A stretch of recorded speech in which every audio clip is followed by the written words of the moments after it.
The greatest, biggest, awfulest policy is the Indian Act. There's a lot of the Indian Act people don't know about or understand. With our people, there's a lot of abuse. It starts with, from what the policies did, with the Indian Act. There's those psychos, residential school, the child welfare, all that. There's a lot of anger in there, and so you need to work through it, eh? Because we're still going to have anger. It's how you give that anger out and give it away. I don't do it to hurt myself anymore. I've learned to be kind. I remember my foster father, my adopted dad saying to me, he says, "Beverly, I never thought you'd ever make it. I never thought you'd make it."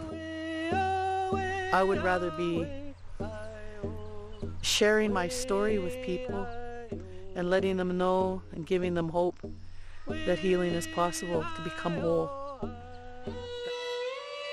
My birth mother, because she was legally married to a Métis man, she was not recognized as an Indian anymore, as a status Indian under the Indian Act. At 2 months old, I was apprehended off the reserve and was placed in a foster home in southern Manitoba, and I remained there for the next 6 years.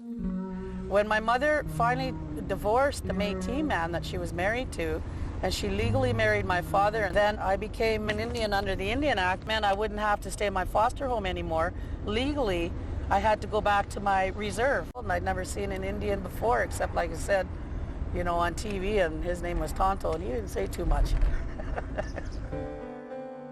We lose so much when we're first abused, our trust. We can't trust anybody. We lose as children, we lose our innocence, So many things inside that we lose. When I first hit the street, I went to Memorial Park, which is straight down there where the legislative grounds are up there. There's a park there. And I used to sleep in that park. I was 17 when I became pregnant with my first baby. When I first sobered up at 24, it took that long for me to realize that, I was an Indian too. When I learned about the policies and learned about, how our people were treated, it was this way of life that gave me strength to fight that other side of me that was always the victim, that was always the one that hurt.